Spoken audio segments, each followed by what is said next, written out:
محترم ناظرین السلام علیکم، آپ سب کو میرے چینل پر خوش آمدید۔ ایک دفعہ کا ذکر ہے، شہر بخارا میں ایک مجوسی یعنی آتش پرست رہتا تھا۔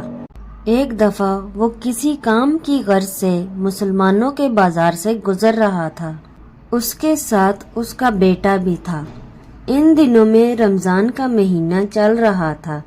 مجوسی کے بیٹے نے سرعام پھل اٹھا کر کھانا شروع کر دیا۔ مجوسی نے دیکھتے ہی اپنے بیٹے کو ایک تماچا رسید کیا اور ڈانٹتے ہوئے بولا، تجھے رمضان المبارک کے مہینے میں مسلمانوں کے بازار میں کھاتے ہوئے شرم نہیں آتی؟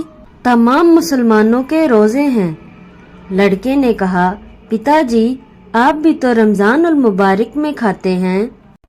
مجوسی نے کہا، مسلمانوں کے سامنے نہیں، اپنے گھر کے اندر چھپ کر کھاتا ہوں۔ اس ماہ مبارک کی بے حرمتی نہیں کرنا، آئندہ تم بھی اس بات کا خیال رکھنا۔ کچھ عرصہ گزرا تو اس مجوسی کا انتقال ہو گیا۔ پھر کسی نے خواب میں اس کو جنت میں ٹہلتے ہوئے دیکھا تو حیرت سے پوچھا کہ تو آگ کا پجاری تھا، یہاں جنت میں کیسے آ گیا؟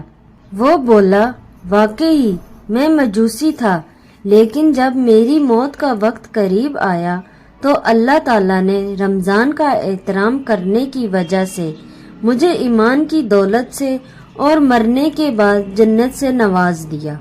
رمضان المبارک کی تعظیم کے سبب ایک آتش پرست کو اللہ تعالیٰ نے ایمان کی دولت اور جنت سے نواز دیا۔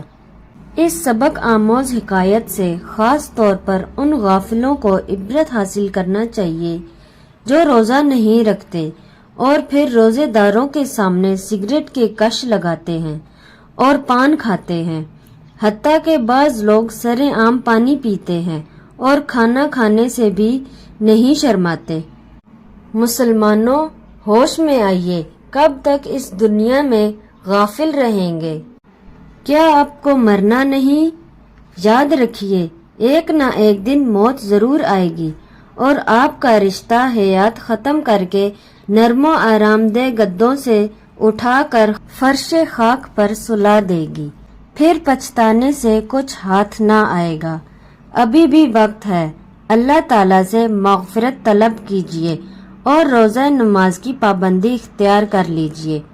اللہ تعالیٰ فرماتے ہیں کہ روزہ میرے لیے ہے اور میں ہی اس کا اجر دوں گا۔ ایک حدیث پاک میں ہے کہ جس نے رمضان المبارک کے روزے رکھے تو 1 ماہ 10 ماہ کے برابر ہے، اور عید الفطر کے بعد 6 روزے رکھے تو یہ پورے سال کے روزے ہوں گے۔ اس ماہ مبارک میں عمرہ کرنا حج کے برابر ہے۔